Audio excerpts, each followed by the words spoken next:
자, 반갑습니다. 이번 시간은 이제 7차시 로마 제국입니다. 저번 시간에 배웠던 그리스와 더불어서 이 유럽인들의 어떤 정신적 고향, 어떤 유럽의 어떤 문화나 이런 것들은 다 그리스나 로마에서 다 비롯된 굉장히 어떤 중요한 역사적으로 중요한 나라가 바로 이 로마 제국이고, 여러분들도 아마 한 번씩 다 들어봤을, 지금은 이탈리아의 수도 이름이 로마죠. 오늘은 로마 제국이 어떻게 변화해 갔는지 한번 배워보겠습니다. 일단 우리가 이제 공화정이라는 체제에 대해서 이번 시간에 배우게 될 텐데, 공화정이라는 뜻을 좀 알고 가겠습니다. 공화정은 이제 왕이 없는 정치 체제를 공화정이라고 합니다. 그러니까 반대말은 이제 군주정, 왕이 있거나 황제가 있거나, 그래서 왕정이면 왕이 있는 거고, 제정이면 황제가 있는 거겠죠. 이렇게 1인 통치하는 군주가 있는 체제를 이제 반대로 군주정이라고 부릅니다. 그래서 여러분, 그럼 우리나라는 왕이 있나요? 우리나라 공화국일까요? 우리나라는 이제 왕이 없고 대통령이 있죠. 그래서 우리나라는 공화국입니다. 자, 근데 이거는 여러분, 공화정이라고 해서 반드시 민주주의를 뜻하는 건 아닙니다. 예를 들어서 북한 같은 경우, 여러분, 북한도 역시 왕이 없죠. 왕이 없지만 북한을 민주주의라고 부르는 사람은 아무도 없을 겁니다. 또 반대로 여러분, 군주정이라고 해서 민주주의가 아니냐? 그것도 아니죠. 왜냐하면 영국이나 일본 같은 나라를 보면 왕이 여전히 존재합니다. 존재하지만 왕이 어떤 힘이 있는 게 아니죠. 그냥 상징적인 존재로 남아 있고, 이제 민주주의 절차를 다 가지고 있는, 그래서 이거는 민주주의냐 아니냐를 따지는 건 아니고, 단지 왕이 있느냐 왕이 없느냐를 가지고 구분 짓는, 그래서 공화정이라는 체제 여러분 반드시 알아둡시다. 자, 그러면 이제 로마 제국에 대해서 한번 알아보겠습니다. 자, 이제 일단 이 로마가 처음 건국될 때는 대부분의 나라처럼 왕정으로 출발합니다. 왕이 있었습니다. 자, 근데 이제 어느 정도 시간이 지나고 왕정이 폐지되고 공화정으로 이제 넘어가게 됩니다.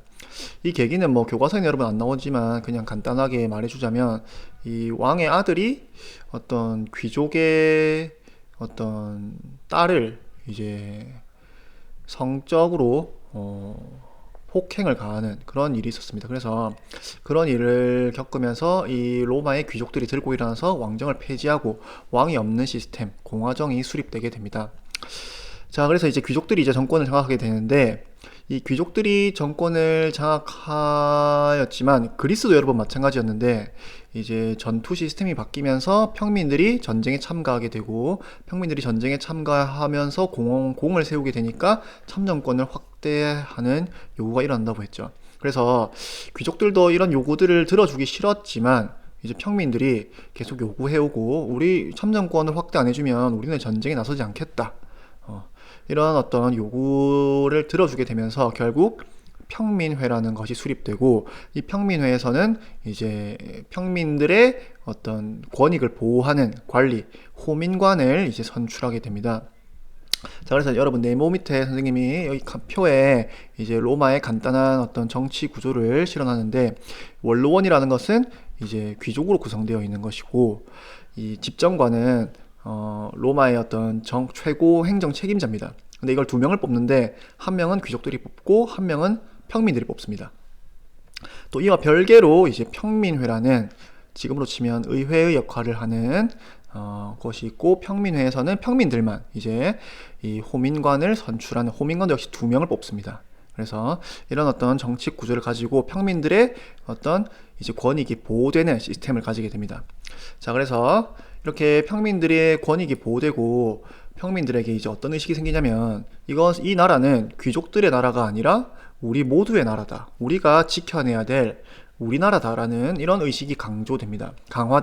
그래서 이런 의식을 가지고 이제 로마의 평민들이 전쟁에 적극적으로 나서게 되고, 로마를 지키는 데 나서게 되고, 이러면서 전투력이 굉장히 강해지게 됩니다. 그래서 이 로마가 나중에는 이탈리아 반도 전체를, 로마는 원래 작은 여기 도시 국가였는데 이 이탈리아 반도 전체를 다 이제 정복하고 하나로 통일하게 됩니다. 자, 그래서 이런 통일을 이루고 나서 이제 눈을 돌리는 것이 바로 이 지중해라는 바다입니다. 이 지중해의 해상권을 장악하게 되면 어마어마한 이제 무역의 이득을 얻을 수 있죠. 자, 여기서 이 당시 지중해의 해상 무역을 장악하고 있던 나라가 이 로마 건너편에 있는 여기 북아프리카에 보면 카르타고란 나라가 있죠. 이 카르타고 사람들이 이 지중해의 해상권을 장악하고 있었습니다. 그래서 이 로마와 카르타고가 이 지중해의 해상권을 두고 이제 전쟁이 일어나게 됩니다. 그 전쟁이 바로 이제 포에니 전쟁입니다.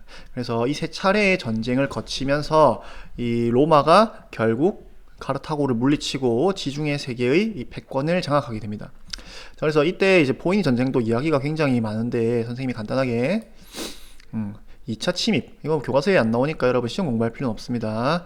이 한니발이라는 장군이 카르타고의 장군입니다. 근데 이렇게 스페인 쪽으로, 스페인 쪽에 가면 이제 아프리카와 스페인이 아주 가까운 곳이 있죠. 거기를 건너가서 이제 로마를 향해 진군을 해오는 겁니다. 그래서 여기 이제 알프스 산맥이 있는데 로마인들이 알프스 산맥으로는 못 넘을 것 같으니까 여기 알프스 산맥을 알프스 산맥과 해안가의 근처의 작은 평야로 한니발이 진군할 것이라고 예상하고 여기를 지키고 있었는데 한니발이 당시에 이 군대를 끌고 알프스 산맥을 넘어서 이제 이탈리아 반도를 이제 휩쓸었던 사건이 2차 침입이고요.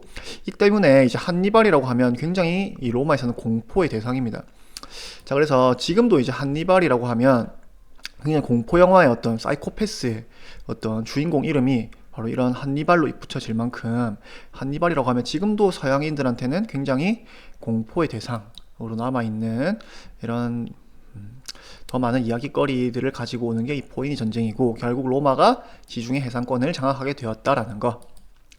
자, 그러면 이 포에니 전쟁 이후에 이제 로마가 굉장히 강력해지고 해상무역권도 장악하고 하니까 굉장히 행복한 나라가 되었을 것 같죠? 아닙니다.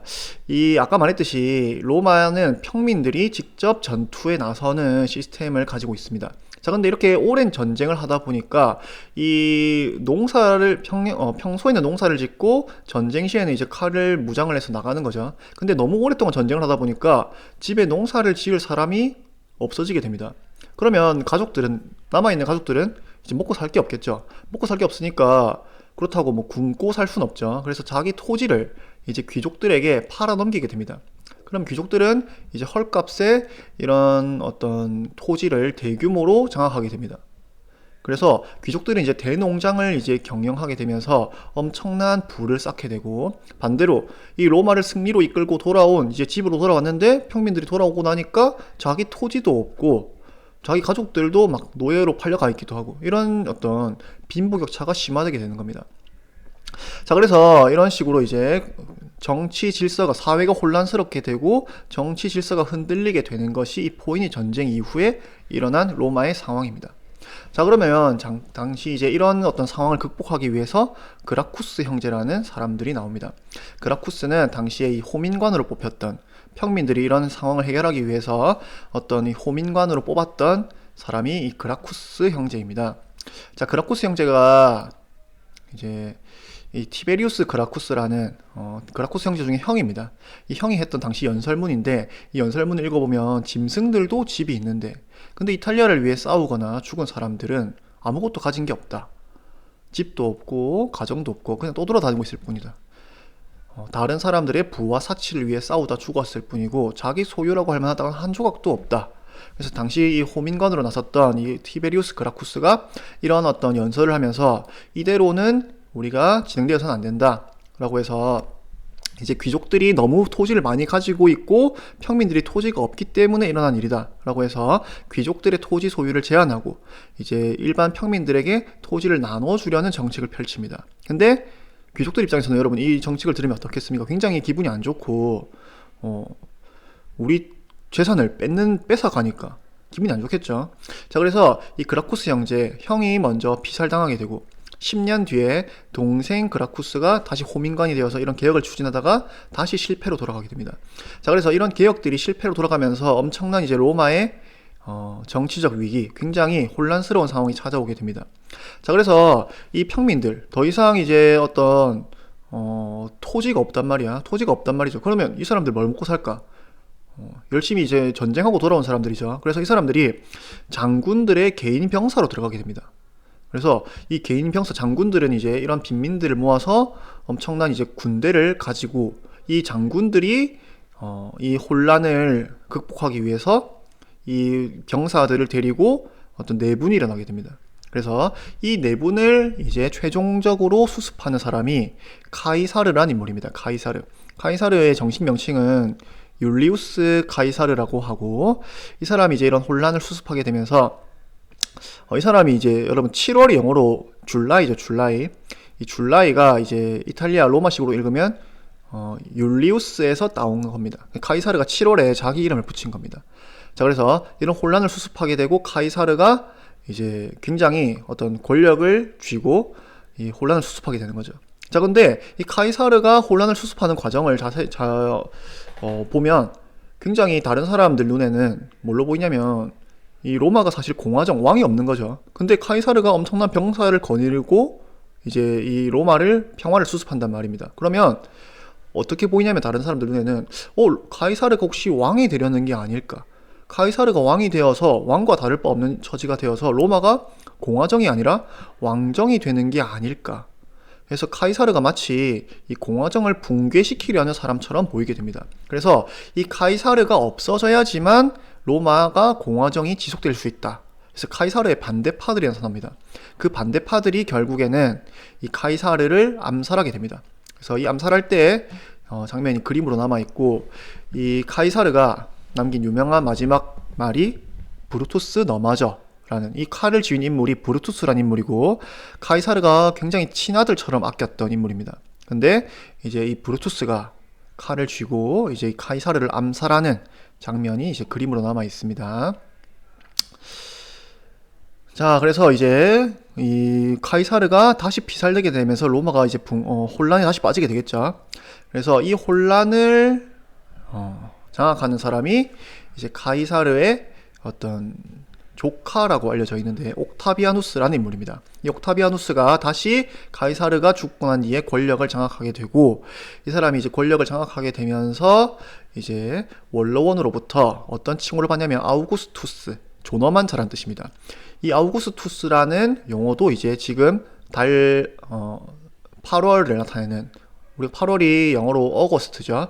그게 바로 이 아우구스투스에서 나온 옥타비아누스가 붙인 겁니다. 8월을 이제 내 이름으로 바꾸겠다 라고 해서, 그래서 이런 어떤 칭호를 받게 되면서 사실상 황제 자리에 오르게 되는 게 됩니다. 그래서 로마는 제일 처음에 왕정으로 시작했다가 공화정으로 바뀌었었죠. 아주 오랜 기간 동안. 근데 다시 이때부터는 사실상 어떤 황제가 다스리는 제정이 시작되게 됩니다. 자, 그래서 이 이후로는 200년간의 전성기를 맞이하게 되고, 200년 뒤에는 이제 군대가 반란을 일으키기도 하고 황제가 암살되기도 하고 게르만족이라는 이제 이민족이 침입하게 되면서 결국 로마가 붕괴되어 갑니다. 그래서 이런 로마의 붕괴를 이제 이 콘스탄티누스 대제라는 인물이, 이제 로마는 이제 더 이상 힘이 없는, 로마에서는 더 이상 우리나라가 잘 뻗어나갈 수 없다라고 해서 수도를 옮기게 됩니다. 그래서 여기서 이제 콘스탄티노폴리스라는, 지금의 터키의 이스탄불입니다. 여기로 이제 수도를 옮기게 되고, 그래서 로마가 이제 나중에는 이 콘스탄티노폴리스를 이제 수도로 하는 동로마와 여전히 낡은 로마, 이 서로마로 나뉘게 됩니다. 그래서 동로마와 서로마로 나뉘게 되고, 이 서로마는 476년에 결국 이 게르만족 장군이었던 인물에 의해서 완전히 멸망하게 되고, 동로마는 이 이후로도 1000년을 더 지속합니다. 동로마에 대해서 나중에 우리 자세히 배울 테고요. 자, 그래서 이 로마와 또 우리가 빼놓을 수 없는 게 이 그리스트교입니다. 우리가 알다시피 예수에 의해서 장시되었고 굉장히 사랑하고 평등한, 신 앞에서는 누구나 평등하다, 이런 것들이 주장되었는데, 이런 평등을 주장하는 것은 이 예수에 의해서 이런 발전된 이 그리스트교가 이제 로마의 전통신이나 로마의 황제를 숭배하는 것은 거부하는 이런 특징 때문에 굉장히 박해를 받습니다, 처음에는. 그래서 근데도 불구하고 그리스트교가 많은 사람들에게 점점 퍼지게 되면서 결국에는 이 콘스탄티누스 대제 때, 아까 우리가 수도를 옮겼다고 했죠. 이 황제 때 결국 기독교를 이제 믿어도 된다, 기독교를 더 이상 박해하지 않겠다라는 밀라노 칙령이라는 것을 통해서 그리스트교가 이제 결국 허용이 되는 종교로 이제 변화하게 되었다라는 것. 자, 수업은 여기까지고 이제 퀴즈즈 여러분 반드시 퀴즈즈 여러분 네이버 검색해서 들어가지 말고 여기 있는 이 주소를 치고 들어가야 됩니다. 알겠죠? 문제 한번 풀어보고 이제 오도록 하고, 오늘 로마는 워낙 중요하고 가르칠 게 많아서 조금 수업이 길어졌네. 자, 여기까지입니다.